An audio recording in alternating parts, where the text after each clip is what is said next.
খুররম শাহর 4। ইরানি এক ক্ষেপণাস্ত্রেই 80 ওয়ারহেড, বিভ্রান্ত ইসরায়েল। ইরান ইসরায়েল যুক্তরাষ্ট্রের মধ্যকার চলমান সংঘাত বিধ্বংসী মোড় নিয়েছে।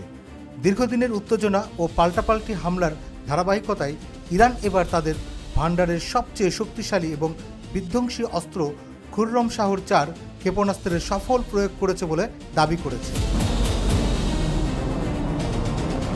শুক্রবার ইরানের IRGC তাদের অপারেশন ট্রু প্রমিস 4 এর 19তম পর্যায়ে ইসরায়েলের অভ্যন্তরে এই ভয়াবহ হামলা পরিচালনা করে। ইরানের রাষ্ট্রীয় গণমাধ্যমের প্রতিবেদন অনুযায়ী এই ক্ষেপণাস্ত্র হামলার প্রধান লক্ষ্যবস্তু ছিল ইসরায়েলের বাণিজ্যিক ও প্রশাসনিক কেন্দ্র তেল আবিব, বিশেষ করে বেন গুরিয়ন বিমানবন্দর এবং ইসরায়েলি বিমান বাহিনীর 27 নম্বর স্কোয়াড্রন ঘাঁটিকে লক্ষ্য করে এই আক্রমণ চালানো হয়েছে।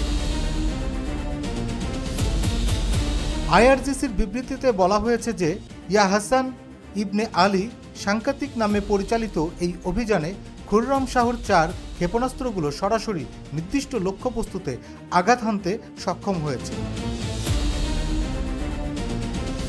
ইসরায়েলের গর্ব হিসেবে পরিচিত 7 স্তরের অত্যাধুনিক আকাশ প্রতিরক্ষা ব্যবস্থা এই ক্ষেপণাস্ত্রগুলোর গতিপথ রোধ করতে সম্পূর্ণ ব্যর্থ হয়েছে বলে ইরান দাবি করেছে। ঝাঁকে ঝাঁকে ড্রোন এবং ভারী এই ক্ষেপণাস্ত্রের সম্মিলিত আক্রমণ তেল আবিবের সুরক্ষা বলয় ভেদ করে শহর জুড়ে ব্যাপক ধ্বংসযজ্ঞ চালিয়েছে।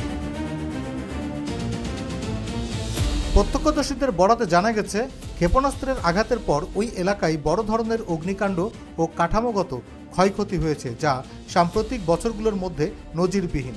খুররম শাহর 4 বা খাইবার ক্ষেপণাস্ত্রটি মূলত 2023 সালে প্রকাশ্যে আনে ইরান। এটি দেশটির অ্যারোস্পেস ইন্ডাস্ট্রি অর্গানাইজেশনের দীর্ঘ গবেষণার ফসল। এটি পূর্ববর্তী সংস্করণগুলোর তুলনায় অনেক বেশি নির্ভুল এবং গতিসম্পন্ন। প্রায় 13.5 মিটার লম্বা এবং 1.5 থেকে 2 টন ওজনের এই ক্ষেপণাস্ত্রটি মাঝারি পাল্লার ব্যালিস্টিক মিসাইল হিসেবে পরিচিত হলেও এর ক্ষমতা অনেক দেশের আন্তঃমহাদেশীয় ক্ষেপণাস্ত্রের সমান। প্রতিরক্ষা বিশেষজ্ঞদের মতে এই ক্ষেপণাস্ত্রটির সবচেয়ে বড় বৈশিষ্ট্য হল এর অবিশ্বাস্য গতি। উৎক্ষেপণের পর এটি শব্দের চেয়েও প্রায় 16 গুণ বেশি দ্রুত গতিতে লক্ষ্যবস্তুর দিকে ছুটতে পারে। মাত্র 15 মিনিটের সংক্ষিপ্ত প্রস্তুতিতেই এটি উৎক্ষেপণ করা যায়। এই মিসাইলের পাল্লা প্রায় 3000 কিলোমিটার পর্যন্ত বিস্তৃত, ফলে মধ্যপ্রাচ্যের যে কোনো প্রান্ত থেকে ইসরায়েলের যে কোনো স্থানে আঘাত হানার সক্ষমতা রাখে এই অস্ত্রটি। খুররম শাহর 4 ক্ষেপণাস্ত্রের আরেকটি মারাত্মক দিক হল এর মাল্টিপল ওয়ারহেড বহনের ক্ষমতা। একটি মাত্র ক্ষেপণাস্ত্র প্রায় 1800 কেজি ওজনের বিস্ফোরক বহন করতে পারে। এই বিস্ফোরক লক্ষ্যবস্তুর কাছাকাছি পৌঁছালে 80টি ক্ষুদ্র অংশে বিভক্ত হয়ে ছড়িয়ে পড়ে। এই ক্ষুদ্র ওয়ারহেডগুলো হাইপারসনিক গতিতে নিচে নেমে আসে, যা আকাশ প্রতিরক্ষা রাডারের পক্ষে শনাক্ত করা বা মাঝপথে ধ্বংস করা প্রায় অসম্ভব করে তোলে।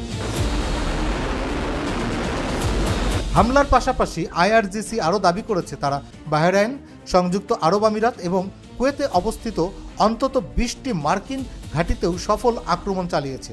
18তম পর্যায়ে সেই অভিযানে মার্কিন সেনারা তাদের ঘাঁটি ছেড়ে পালিয়েছে নিরাপদ আশ্রয়ের খোঁজে। বেসামরিক হোটেলগুলোতে আশ্রয় নিতে বাধ্য হয়েছে বলে তেহরানের দাবি। ইরান হুঁশিয়ারি দিয়েছে যে তাদের গবেষণা সংস্থাগুলো প্রতিটি মার্কিন সেনার গতিবিধি পর্যবেক্ষণ করছে এবং প্রয়োজনে আরও সুনির্দিষ্ট হামলা চালানো হবে। Desk report, infinity Bangla.